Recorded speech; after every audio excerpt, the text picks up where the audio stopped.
Hello bachcho, let us read this question. This question says magnesium in presence of air and heat gives X plus Y, which reacts with water to give Z, a colorless gas, and on reaction further with water forms solution which reacts with CuSO4 to give a blue colored solution. So इस question में कहा गया basically कि जो magnesium है वो air और heat की प्रेजेंस में X प्लस वाई फॉर्म करता है.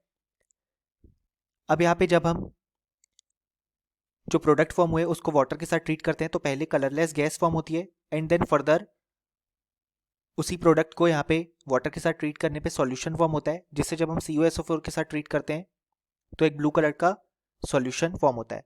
अब हमें ये बताना है कि सब्सटेंस X, Y, Z और A क्या है और हमारे पास 4 ऑप्शन गिवन है. सो इस क्वेश्चन को सॉल्व करने के लिए जो की कॉन्सेप्ट रिक्वायर्ड है हमारे पास वो है यहाँ पे रिएक्शंस ऑफ मैग्नीशियम. सो यहाँ पे अगर हम सबसे पहले देखें तो जब यहाँ पे मैग्नीशियम एयर के साथ रिएक्ट करेगा in the presence of heat तो यहाँ पे हमारे पास मैग्नीशियम एयर में प्रेजेंट ऑक्सीजन और नाइट्रोजन के साथ रिएक्ट करके फॉर्म करेगा MgO और Mg3N2.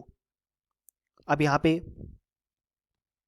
जो MgO है वो अगर वाटर के साथ रिएक्ट करता है तो वो फॉर्म करेगा MgOH होल ट्वाइस, और यहाँ पे Mg3N2 जब वाटर के साथ रिएक्ट करेगा तो फॉर्म करेगा MgOH whole twice plus NH3. अगर हम इस रिएक्शन को बैलेंस करें तो यहाँ पे 2 आ जाएगा, यहाँ पे 3 आ जाएगा और यहाँ पे 6 आ जाएगा. सो यहाँ पे ये जो कलरलेस गैस कही गई है वो NH3 ही फॉर्म हुई है. और यहाँ पे जब हम फर्दर और वाटर पुट करते हैं तो हम देख सकते हैं MgOH होल ट्वाइस फॉर्म होगा जो कि MgO से भी फॉर्म हुआ था और Mg3N2 से भी. सो यहाँ पे हमारे पास ये सॉल्यूशन फॉर्म हुआ. अब ये जो हमारे पास मिक्सचर फॉर्म हुआ है solution of MgOH whole twice और NH3 का, इसे जब हम यहाँ पे फर्दर CuSO4 के साथ ट्रीट करते हैं तो हमें फॉर्मेशन देखने को मिलता है कॉम्प्लेक्स कुछ इस तरीके का CuNH3 होल 4 SO4.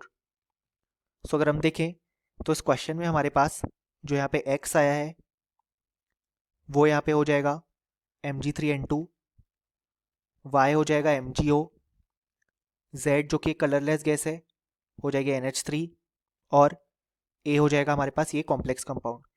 सो इसके अकॉर्डिंग जो करेक्ट ऑप्शन हो जाएगा वो हो जाएगा option C, Mg3N2, MgO, NH3, CuNH3 whole 4 SO4, और option A, B and D incorrect हो जाएंगे. सो फाइनली हमें लिख सकते हैं कि इस क्वेश्चन के लिए जो हमारे पास करेक्ट आंसर आ गया वो आ गया option C. Hope you understood it well. Best of luck.